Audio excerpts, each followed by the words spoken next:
مسجد بننا، مسجد بنانا، یہ سب کام کیا ہے؟ نیکی کے ہیں نا. تو جب مسجد نبوی بنی رسول اکرم صلی اللہ علیہ وسلم شریک رہے. تو اگر کوئی اور مسجد بنتی تو آپ صلی اللہ علیہ وسلم شریک ہوتے. قباء میں مسجد بنی، وہاں بھی آپ صلی اللہ علیہ وسلم شریک رہے نا. تو اب اگر یہ مسجد صحیح بن رہی ہوتی، لیکن آپ صلی اللہ علیہ وسلم نے نہ مسجد کی تعمیر میں حصہ لیا، نہ صحابہ کو کہا. اچھا چلیے یہ بھی کہ فرض کریں آپ خود کسی کام میں بزی ہوتے اور کوئی مسجد تعمیر ہوتی، اجر کا کام ہوتا، تو صحابہ کو کہتے نا کہ بھئی حصہ لو. کسی صحابی کو نہیں کہا. اور آپ دیکھیں صحابہ آپ کا مزاج کتنا سمجھتے تھے. جب آپ صلی اللہ علیہ وسلم نے مسجد کی تعمیر میں انٹرسٹ نہیں شو کیا، نہ گئے، تو کوئی صحابی بھی نہیں گئے. یعنی نامور صحابہ میں سے نا کوئی بھی نہیں گیا، نہ انصار میں سے نہ مہاجرین میں سے. کسی نے پوچھا بھی نہیں کہ مسجد کہاں تک بن گئی. کسی نے فنڈ کی بھی بات نہیں کی کہ کچھ چاہیے. اس کا مطلب یہ ہے کہ یہ پوری امت کے اگینسٹ جا کر اپنی 1.5 اینٹ کی مسجد بنا رہے تھے. اب انہوں نے مسجد بنا لی.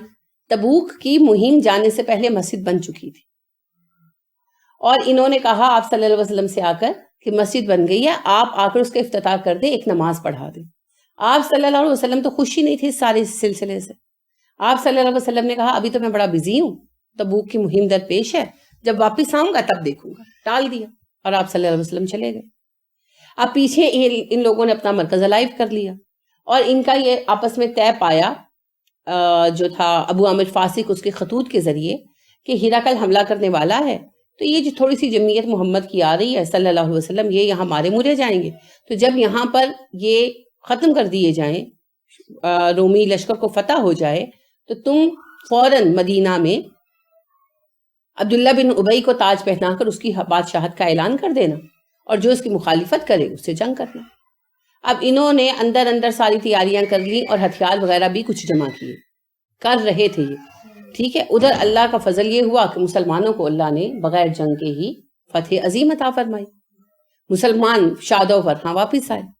آپ صلی اللہ علیہ وسلم ابھی مقام ذی عدان میں تھے جب یہ آیات اتری. ٹھیک ہے. مدینہ سے بھی فاصلے پر تھے. آپ صلی اللہ علیہ وسلم نے مدینہ پہنچنے کا انتظار نہیں کیا. آپ صلی اللہ علیہ وسلم نے وہیں سے صحابہ کا ایک گروہ بھیجا انصار کا، اور انہوں نے آ کر تیل چھڑک کر آگ لگا دی اس مسجد کو. ٹھیک ہے.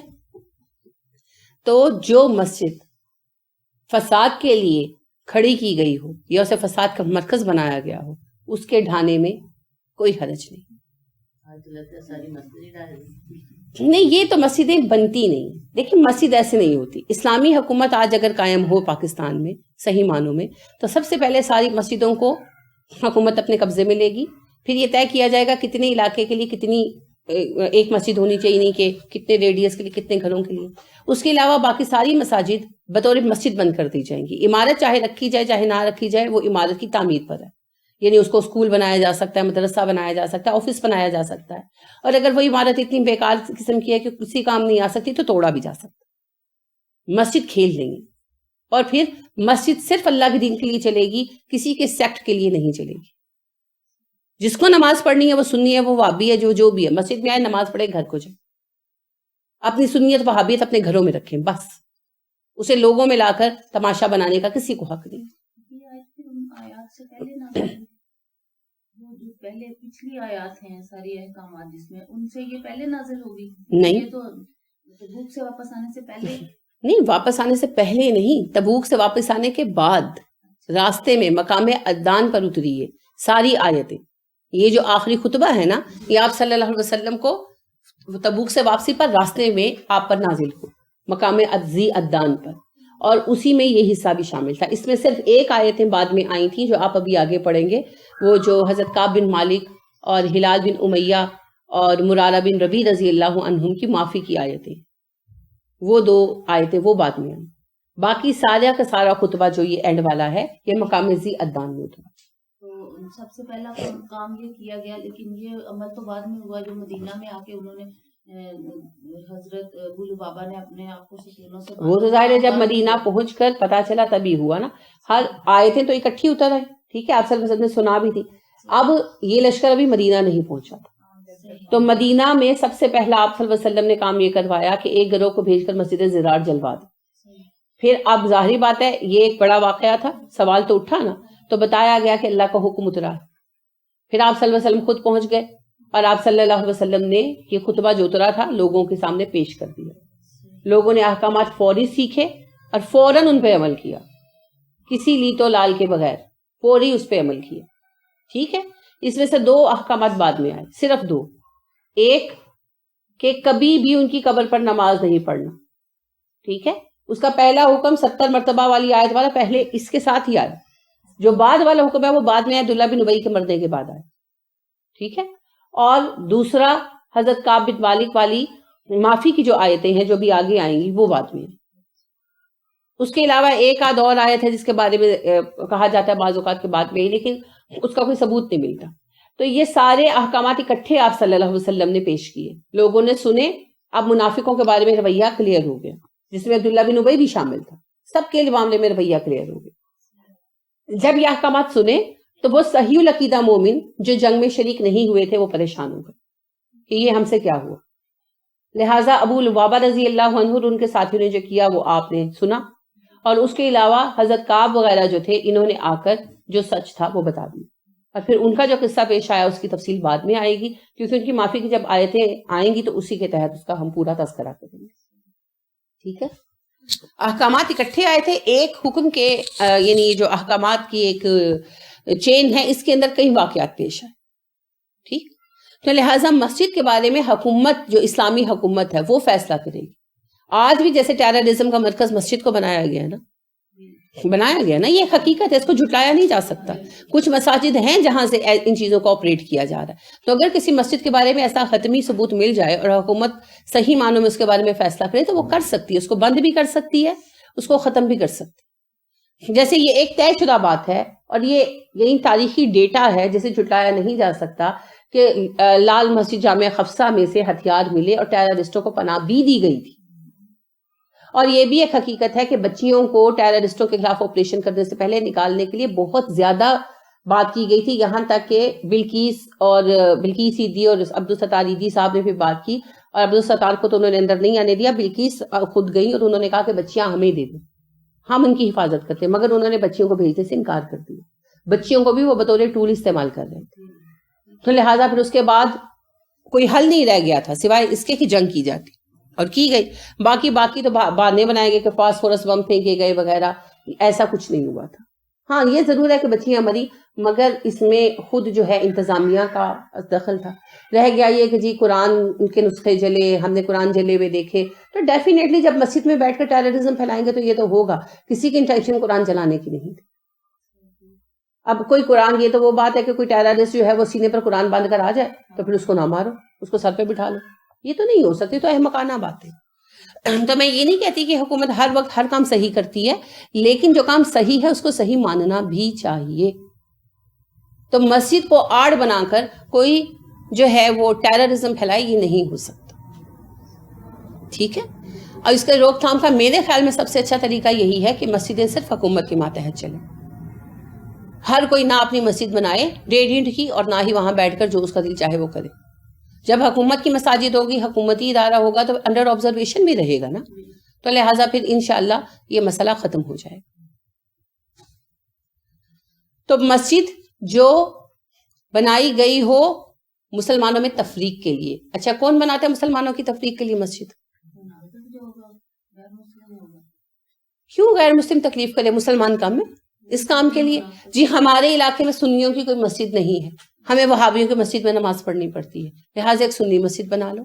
ہمارے علاقے میں وہابیوں کی کوئی مسجد نہیں ہے, سنی مسجد میں نماز پڑھنی پڑتی ہے, وہابیوں کی مسجد بنا لو.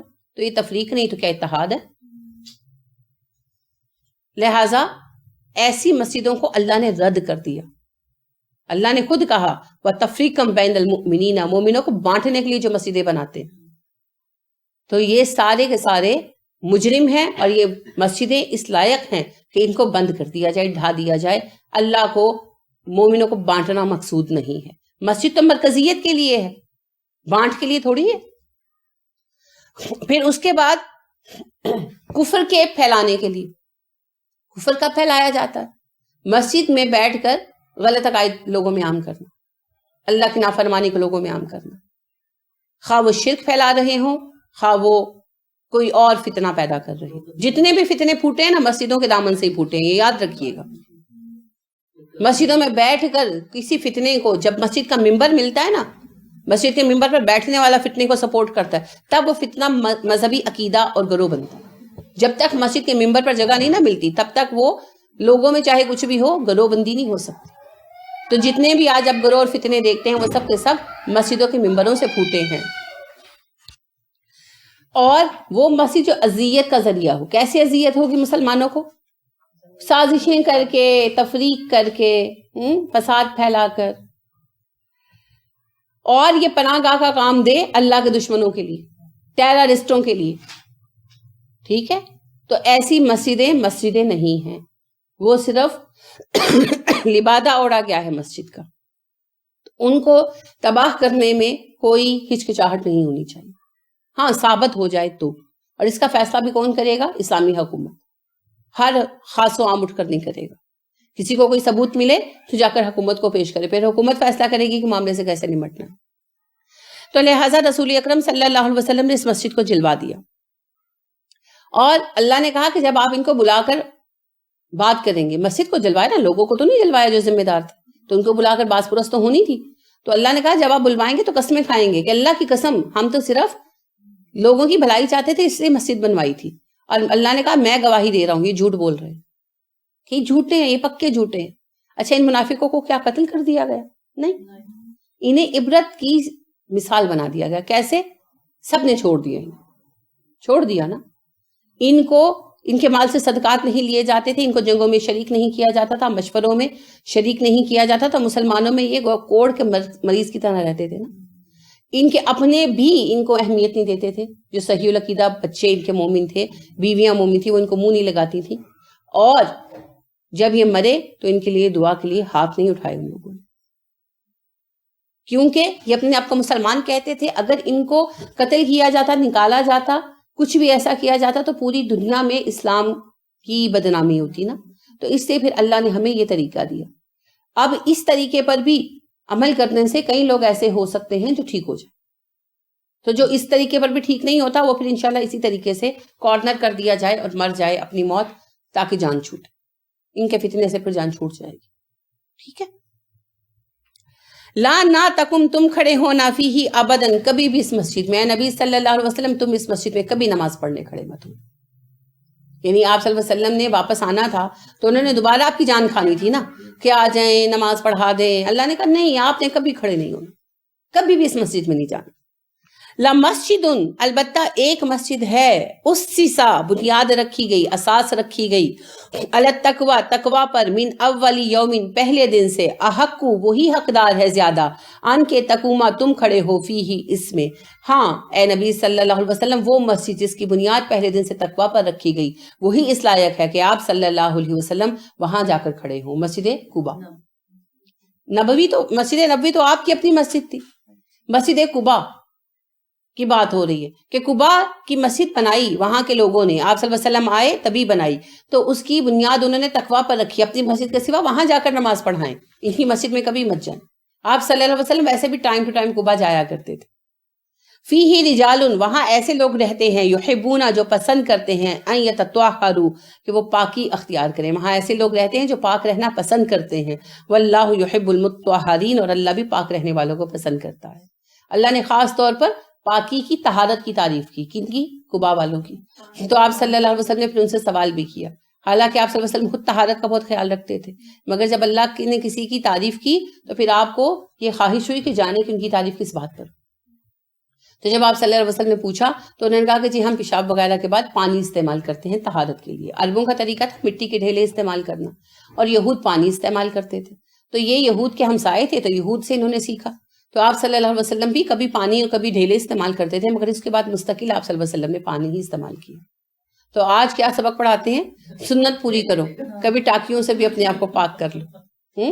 اور ساتھ انہوں نے طریقہ بھی بتایا کہ درزیوں کے پاس بہت ساری ٹاکیاں ایکسٹرا پڑی ہوتی ہیں, کٹنگز, تو ان سے لے آؤ. اچھا اللہ اس زمانے میں سکھا دیں. اچھا اس زمانے میں پتہ ہے پانی کا دقت ہوتی تھی, پانی بھر کر ساتھ لے جانا پڑتا تھا, اور برتن بھی گھروں میں بہت زیادہ نہیں ہوتے تھے, تو دقت ہوتی تھی. اب آج پانی فراوان ہے الحمدللہ. آج ہم کیوں اپنے آپ کو مشقت میں ڈالیں؟ اس وقت بھی اصول یہ تھا کہ پانی میں اثر نہیں ہے تو مٹی کے ڈھیلوں سے طہارت کر، نہیں ہے تو چونکہ یہ ایک آلٹرنیٹ تھا، تو جن کو مشقت ہوتی تھی، بوڑھے افراد یا عورت خود بھی گئی یا بچہ بھی ساتھ اٹھا کے لے کے گئی ہے، تو وہ پھر کہتی تھی جب پانی کے ہم ساتھ اٹھائے، تو وہ لوگ پھر اس طرح مینیج کر لیتے تھے. اب آج گھروں کے اندر نلکے ہیں اور الٹی پٹی پڑھائی جا رہی ہے، ریورس گیئر. اللہ رب کریم ہم پر رحم کرے. دین میں معقولیت ہونی چاہیے، حماقت نہیں ہونی چاہیے. اور یہ اتنا گندا سسٹم ہے نا. میں جب چائنا گئی تو سب سے زیادہ ڈسٹرب اس بات پر ہوئی. وہ لوگ، آپ کو پتہ ہے اکثر ہی لوگ یورپین وغیرہ بھی اور چائنا والے بھی جو ہے نا پانی استعمال نہیں کرتے طہارت کے لیے، جو ہے نا پیپر یوز کرتے ہیں، ٹوائلٹ پیپر. اور جو چائنا کا سیوریج سسٹم ہے نا وہ اس قسم کا نہیں بنا ہوا کہ وہ جو ہے نا اس کو کر سکے، ٹوائلٹ پیپر وہ لے جا سکے، اس سے نا وہ بند ہو جاتا ہے. تو انہوں نے باتھ روموں کے باہر لکھ کر لگایا ہوا ہے کہ آپ نے ٹوائلٹ پیپر ٹوائلٹ میں نہیں پھینکنا. تو بڑے بڑے بنس رکھے ہوئے ہیں، تو لوگ اپنے آپ کو واش کر کے صاف کر کے وہ پھینک دیتے ہیں وہاں پر. سب سے بڑی اذیت وہاں کسی پبلک واش روم میں جانا تھا. اگر کبھی ہم جب گئے تو بہت سردی تھی، -16، تو اتنے لو ٹیمپریچر میں کسی وقت ضرورت پڑ جاتی. میں تو وہاں جب باہر نکلتی تھی پانی نہیں پیتی تھی، لیکن پھر بھی کسی وقت ضرورت پڑ گئی تو ایک آدھ دفعہ جب جانا پڑا تو اتنے بہترین بنے ہوئے واش روم میں، اتنے بڑے بڑے وہ انہوں نے وہ رکھے ہوئے تھے ڈرم، اور ان میں لوگوں نے پوٹیاں صاف کر کے اپنی پھینکی. اور اس قدر گندا بدبو، اور یعنی سب سے بڑی تکلیف دہ یہی بات وہاں پر ہے. اور وہاں ہوٹل میں بھی جہاں ہمارا اسٹے تھا تو وہاں پر بھی نہیں تھا، مسلم شاور نہیں تھا. تو وہ تو ہم نے بوتل رکھی ہوئی تھی پھر طہارت کے لیے. تو ہم لوگ صبح اپنے گھر سے واش روم سے ہو کر جاتے تھے اور پھر گھر یعنی کہ ہوٹل سے، اور پھر ہوٹل میں آ کر ہم لوگ واش روم کا رخ کرتے تھے کہ باقی چیزوں سے ہٹ کر اندر اسمیل ہی اتنی ہوتی تھی اور وہ اتنی گندی یعنی کہ وہ سین تھا کہ ڈرم بھرے ہوئے پڑے ہوئے گند کے. اور اب وہ چیز ریپیٹ کر رہے ہیں ہمارے یہاں. کیا حماقت ہے. آپ خود سوچے کہ بچہ جب چھوٹا ہوتا ہے اور آپ پیمپر لگاتے ہیں تو اس کو صاف کرنا کتنا برا لگتا ہے. لہٰذا آپ کہتے ہیں کہ اچھا سب یہاں بیٹھے میں دوسرے کمرے میں جا کے صاف کروں. اور جیسے ہی بچہ ذرا سا بڑا ہوتا ہے تو آپ اس کو سکھاتے ہیں پیشاب پوٹی کرنا. اور اگر کبھی وہ جان بوجھ کر یا غلطی سے نکال دے کپڑوں میں تو پھر اس کو مار پڑتی ہے نا. مارتے ہیں اس بات پر تاکہ بچہ جلد سے جلد پوٹی خود کرنا سیکھے. واش کرنا آسان ہے، یہ ویسے وائپ آؤٹ کرنا بہت مشکل ہے. دل خراب ہوتا ہے انسان کا، فطری بات ہے. تو زیادہ طہارت کی طرف آگے بڑھنا ہے. اور نبی کریم صلی اللہ علیہ وسلم نے اسے بطور سنت نہیں اپنایا کہ آپ کا عادت اور طریقہ نہیں تھا. اس وقت کے حالات میں یہی حل تھا. تو پھر سنت تو یہ ہے کہ آپ صلی اللہ علیہ وسلم پنکھا نہیں چلاتے تھے، کیوں چلاتے ہو؟ آپ صلی اللہ علیہ وسلم باندھ کی کھڑی چارپائی پہ لیٹتے تھے، کیوں پھر بیڈ پہ لیٹتے ہو؟ یہ سنت نہیں ہے، یہ تو اس زمانے کے حالات تھے. آپ کھڑاؤں پہنتے تھے، کیوں جوتے پہنتے ہو؟ کھڑاؤں پہنو، لکڑی کی کھٹ کھٹ کرتے پھرو. لیکن وہ کوئی نہیں کرتا. تو یہ بہت ہی جاہلانہ باتیں ہیں. اللہ رب کریم ہمیں معقولیت عطا کرے. تو اللہ رب کریم نے کہا کہ جو مسجد تقویٰ پر بنی ہے اس مسجد میں کھڑے ہو. آپ صلی اللہ علیہ وسلم کو تو اللہ نے نام لے کر بتا دیا مساجد کے بارے میں، اور ہمیں تو نہیں پتا، لیکن ہم حالات سے جج کریں گے. ٹھیک ہے؟ تو جو مسجد تقویٰ پر بنی ہیں ان مسجدوں میں کھڑے ہوں، انہیں پرموٹ کریں. اور ایک عمومی اصول اللہ نے دیا، پاک رہنے کو اللہ پسند کرتا ہے. تو طہارت اور پاکیزگی اللہ کو محبوب ہے. جو جسم کی پاکیزگی کا خیال کرتا ہے وہی روح کی پاکیزگی کا بھی خیال کرے گا نا. افامن کیا بھلا وہ جو اساسا بنیاد رکھی گئی، اساس رکھی گئی، بنیانہ اس کی عمارت کی. بنا عمارت کو کہتے ہیں، بے نون یہ اسی سے بنیان ہے، عمارت اس کی. علی تقویٰ تقویٰ پر، من اللہ اللہ کی طرف سے، ورضوان اور رضامندی پر، خیرن بہتر ہے.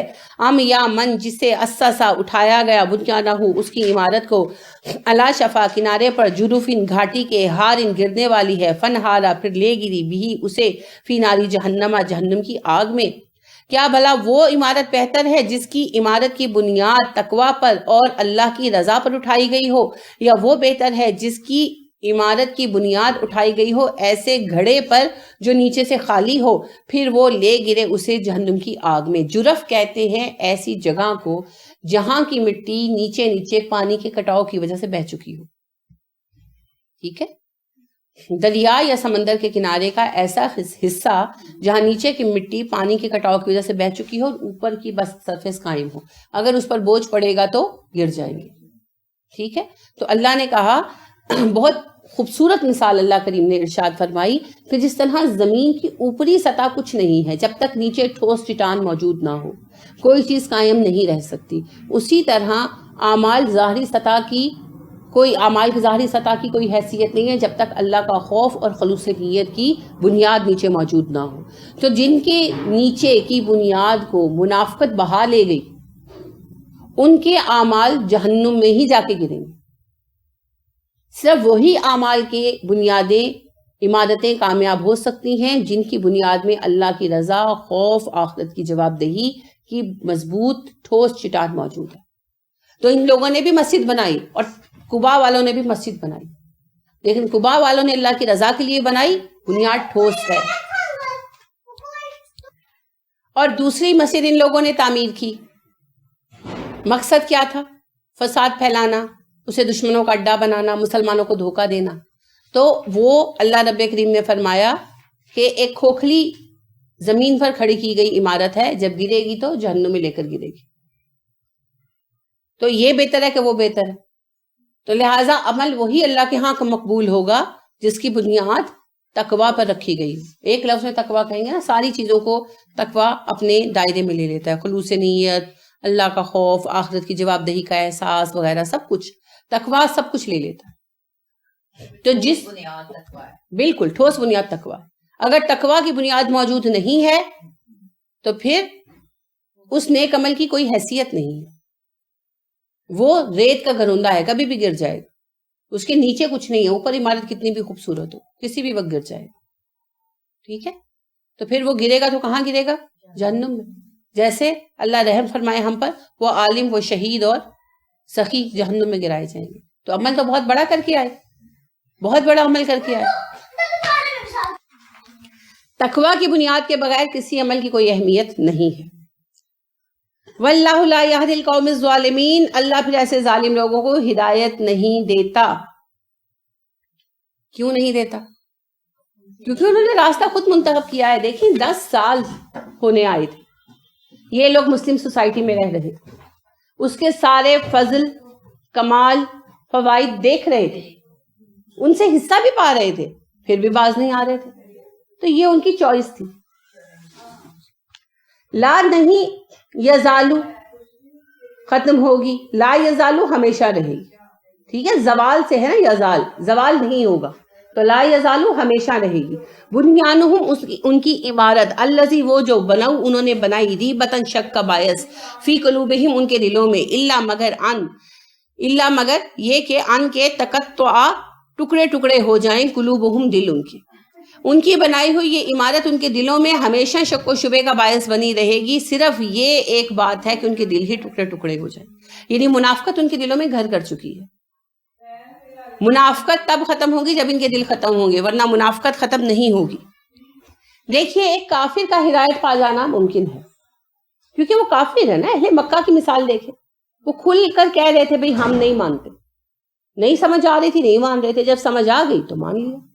ٹھیک ہے، لیکن ایک منافق کو ہدایت ملنا بہت مشکل ہے، کیونکہ ایک تو وہ جھوٹ بولتا ہے. جو سچ بولے نا اس کا مرض ختم کیا جا سکتا ہے، اس کا مسئلہ حل کیا جا سکتا ہے. جھوٹے کا مسئلہ کیسے حل ہو؟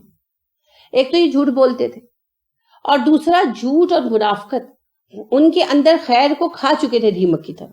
اس حد تک کہ 10 سال مسلمانوں کے مابین رہتے ہوئے بھی وہ اپنے آپ کو اصلاح کی طرف نہیں لا سکے، وہ مسلم معاشرے کا حصہ نہیں بن سکے. تو ان کے اندر خیر رہ ہی نہیں. لہٰذا انہوں نے ثابت کر دیا آخری اپنی حرکت سے اللہ کے بنائے ہوئے سب سے معزز راستے کو، یعنی عبادت گاہ مسجد جو سب سے معزز جگہ ہے، اسے بھی انہوں نے ٹول کے طور پر استعمال کیا. یعنی وہ اللہ کے شعار کو بھی مذاق سمجھتے، اللہ کے ساتھ دھوکہ کیا، نبی صلی اللہ علیہ وسلم کا مذاق اڑایا، قرآن کی آیتوں کو جھٹلایا، اور اب اس حد تک پہنچ گئے کہ اللہ کے شاعر کو اپنے لیے بطور ٹول استعمال کرنے لگے. تو ایسے لوگوں کو پھر ہدایت ملنے کی توقع کیا رہ گئی؟ کیونکہ ان کے اندر یہ مرض اتنا بڑھ چکا ہے. اللہ سے دشمنی کا, منافقت کا, کہ وہ بے خوفی کی اس حد پر آ گئے ہیں کہ اللہ کے دین کی شاعر کو اپنا ٹول بنا رہے ہیں. تو پھر ان کے لیے ہدایت کی توقع رکھنا امپاسبل والی بات. لہٰذا اللہ نے اسی لیے کہا کہ یہ مر جائیں تو ان کو منافقت کے مرض سے نجات ملے گی. جیتے جن کے دل ٹھیک نہیں ہو سکتے. کیوں؟ انہوں نے مرض کو چھوڑ دیا. جیسے کینسر ایک لیول پر آتا ہے نا, تو پھر ڈاکٹر کہتے ہیں اب کچھ نہیں ہو سکتا. تو ان کا کینسر اب اس حد تک آ گیا, اب کچھ نہیں ہو سکتا. ان کو پورا موقع دیا گیا, ماحول دیا گیا, اور ایسا معالج ان کے مابین رکھا گیا جس کا کوئی نعم البدل نہیں, رسول اکرم صلی اللہ علیہ وسلم. نہ انہوں نے دوا سے کام لیا قرآن, نہ انہوں نے معالج کی مدد لی نبی صلی اللہ علیہ وسلم, اور نہ ہی انہوں نے اپنے ارد گرد کے معاشرے سے فائدہ اٹھا کر اپنے آپ کو بہتر کرنا چاہا. ہر ایک احتیاطی تدبیر کو انہوں نے نظر انداز کر دیا. تو پھر نتیجہ تو صاف ہے, مرض اس حد تک آ گیا کہ اب علاج فائدہ نہیں دے سکتا. اب یہ ناقابل علاج ہو چکے ہیں. یہ مریں گے تو منافقت سے جان چھوٹے گی, ورنہ یہ منافق ہی رہیں گے. معاشرے کو یہ کوئی فائدہ نہیں دے سکتے. واللہ علیم حکیم, اللہ علم والا ہے, حکمت والا ہے. یعنی یہ لوگ کتنے بھی اچھے بنیں, کتنے بھی اپنے گن گائیں, کتنی بھی اپنی صفائیاں پیش کریں, اللہ جانتا ہے کہ یہ لوگ منافق ہی ہیں. اور رہ گئی یہ بات کہ اللہ نے اس گروہ کو ڈھیل کیوں دی, چھوڑا کیوں, تو اللہ کی حکمتیں ہیں. کچھ باتیں تو ہم سمجھتے ہیں, یعنی جیسے مسلمانوں کی بدنامی, اسلام کے خلاف پروپیگنڈا, یہ ساری چیزیں. اور کچھ بہت ساری باتیں ایسی ہیں جو ہم نہیں بھی سمجھ سکتے, شاید وقت کے ساتھ سمجھیں. تو اس لیے اللہ رب کریم نے ہمیں دو باتیں کہیں. ایک, منافقوں کو ہم جان سے نہیں مار سکتے, اور دوسری بات, منافقوں کو ہم کھلی ڈھیل بھی نہیں دے سکتے, کیونکہ کھلی ڈھیل دینے کے نتیجے میں آج ہم ٹیررزم بھگت رہے ہیں نا. ان کو کارنر کر کے رکھو, انہیں ایک طرف کرو, تاکہ ان کا معاشرے میں وقار اور مقام ختم ہو جائے, اور یہ مسلمانوں کے لیے مسئلہ نہ بن سکے. لیکن یاد رکھیں, کفر سے بڑی آزمائش منافقت ہے, کیونکہ منافقت کو سمجھنا اور سنبھالنا بہت مشکل ہے. بالکل, آستین کے سانپ کو سنبھالنا بہت مشکل ہے. ٹھیک ہو گیا, کوئی سوال؟ یہ بات بھی سمجھ آ گئی کہ یہ خطبہ اکٹھا اترا تھا مقام ذی عدنان میں. سب سے پہلا جس حکم پر عمل ہوا, اب دیکھیں اللہ نے خود یہ حکم نہیں دیا کہ آپ مسجد کو جلوا دیں. اللہ نے بس یہ واضح کر دیا کہ یہ مسجد خیر پر نہیں بنائی گئی. تو آپ صلی اللہ علیہ وسلم جانتے تھے, آپ کو اندازہ تھا, مگر آپ غالباً غور کر رہے تھے کہ کس طرح اس مسئلے سے نپٹا جائے کہ لوگوں کے دل برے نہ ہوں. تو اب اللہ نے خود گواہی دے دی, لہٰذا آپ صلی اللہ علیہ وسلم نے ایک لمحے کی دیر کیے بغیر اس مسجد کو جلوا دیا, نام نہاد مسجد کو. اور اس کے بعد آپ صلی اللہ علیہ وسلم جب مدینہ پہنچے تو ان احکامات کو سب کو سنا دیا. اب آپ دیکھیں, ان احکامات کو سننے کے بعد بھی منافق آ کر بہانے کرتے رہے. تو وہ کیا سمجھتے تھے اللہ کو؟ بالکل بالکل. تو دھوکہ ان لوگوں کی سرشت میں بسا ہوا تھا, اس وجہ سے رد کر دیے. دیکھیں, پہلی بات یہ ہے کہ مسجد کا نظام ہمارے یہاں نہیں چل رہا. مسجد حکومت کی ذمہ داری ہے, اسلامی حکومت. دوسری بات یہ ہے کہ مسجد میں حصہ ڈالنا ثواب کا باعث ہے, لیکن مسجدوں کو مذہبی بنیادوں پر بنانا غلط ہے. اس کی کوئی اجازت نہیں. نہ کوئی مذہب ہے اسلام میں طرح طرح کے, اور نہ مذہبوں کی بنیادوں پر مسجدیں. بس اب تو یہ ہے فی الحال جو مسجد قریب ہو وہاں جا کر نماز پڑھے, جہاں آپ کو آسانی لگتی ہے, جہاں کے امام اچھے ہیں وہاں جا کر نماز پڑھے جماعت کے لیے, بس ان کی باقی کارروائیوں میں شریک مت.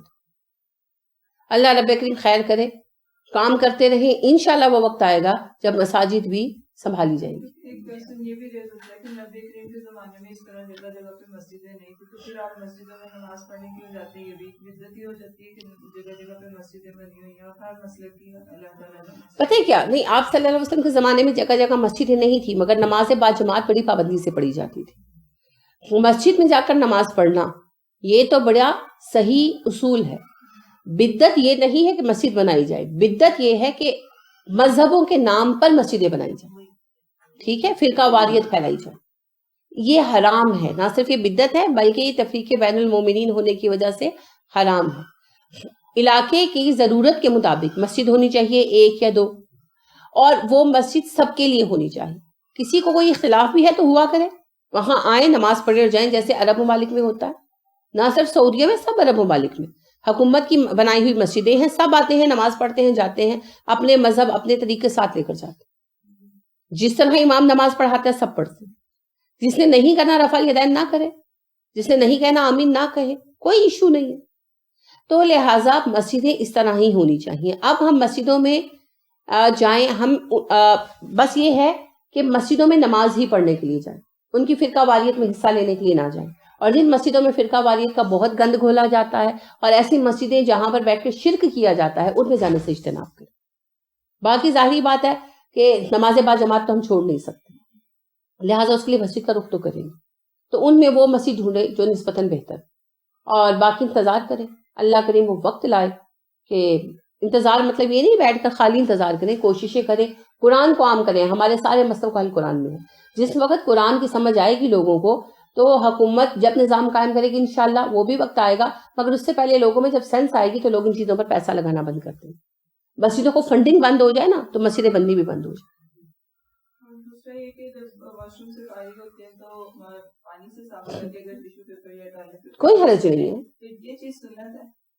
نہیں, یہ چیز سنت نہیں ہے. کہ ایک ڈاکٹر صاحب نے مجھے کہا جب اس طرح سے تھا کہ گیلا ہو جاتا پینٹی تو آوازاری آتی ہے, تو وہ کہتے تھے آپ ٹیشو یوز کر لیں بعد میں, تو یہ سنت نہیں ہے. نہیں, سنت نہیں ہے. رسول اکرم صلی اللہ, میں آپ کی بات سمجھ گئی, واش کرنے کے بعد اپنے آپ کو ڈرائی کرنا, یہ سنت نہیں ہے, کسی بھی طرح سے نہیں ہے. یعنی کہ ایسا کوئی بیان نہیں ہمیں ملتا کہ آپ صلی اللہ علیہ وسلم اپنے آپ کو واش کرنے کے بعد ڈرائی کرتے تھے کپڑے سے یا کسی بھی چیز سے, ایسا کوئی ثبوت ہمیں نہیں ملتا. لہٰذا سنت تو نہیں ہے, لیکن ایسا کرنے میں کوئی حرج بھی نہیں ہے.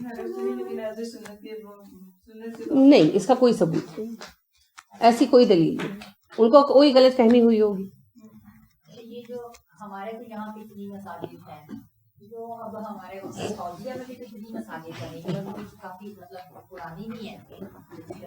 نہیں, وہ جیسے جیسے شہر بنا نا, جیسے جیسے شہر وسیع ہوا, جس وقت کی بات ہو رہی ہے اس وقت مدینہ کا رقبہ آپ سمجھ لیں وہی تھا جو اس وقت مسجد نبوی کا تقریباً 19-20 کے فرق کے ساتھ اتنا تھا. تو اس میں ایک مسجد بہت تھی.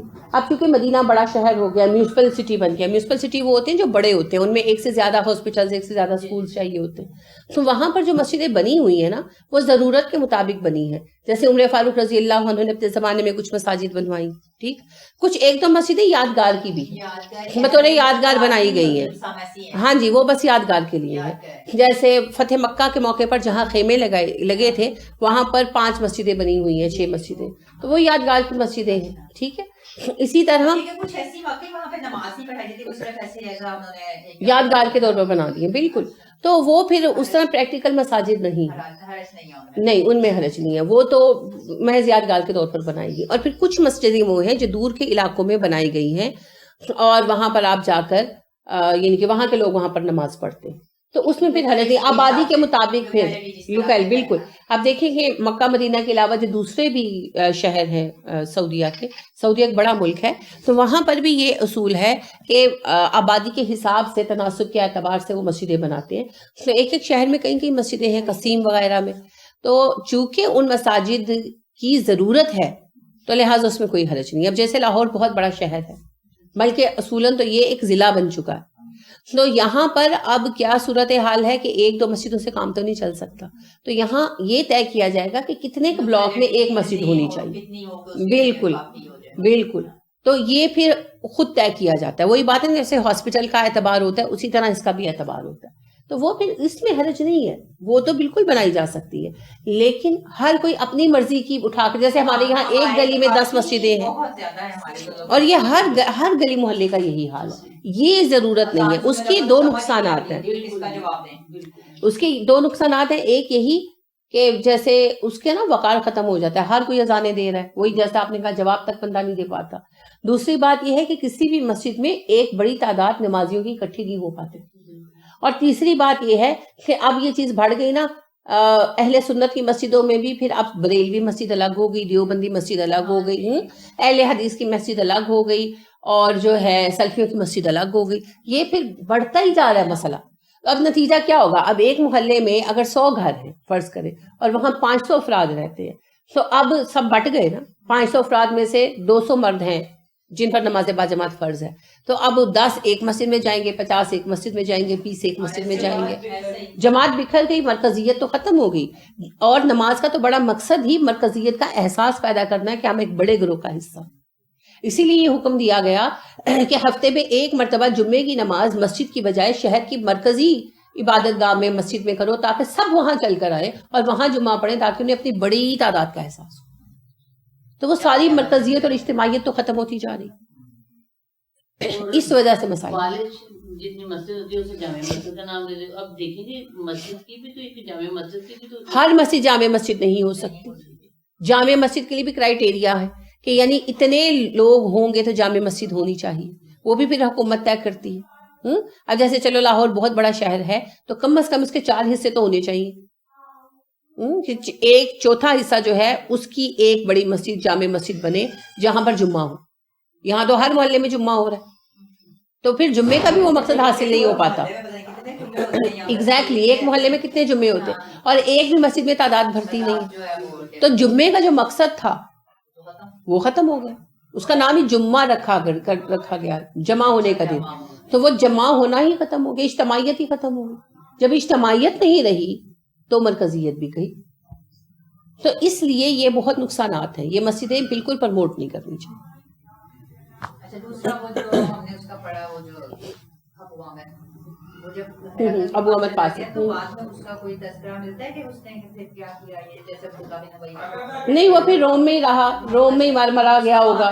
ہاں بس روم جانے کے بعد سے ہمیں نہیں پتا چلتا. اس کا یہاں پہ اس حد تک اس کا ہے کہ اس نے مسجد کے لیے فنڈنگ کی ہے, جو بھی کیا ہے وہ پروموٹ کیا مسجد. اس کے بعد اس کا ہاں وہ پھر مر گیا نا.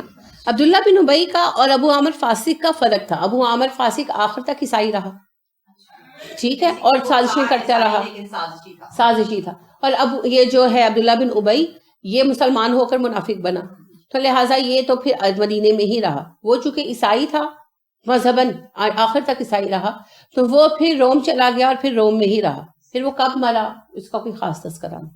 پھر وہ دوبارہ مدینہ نہیں, یعنی عرب نہیں آیا, پھر مسلمان ہی گئے روم فتح کے لیے. چلیے, سبحانک اللہم و بحمدک ونشہد ان لا الہ الا انت ونستغفرک ونتوب الیک. السلام علیکم ورحمۃ اللہ وبرکاتہ.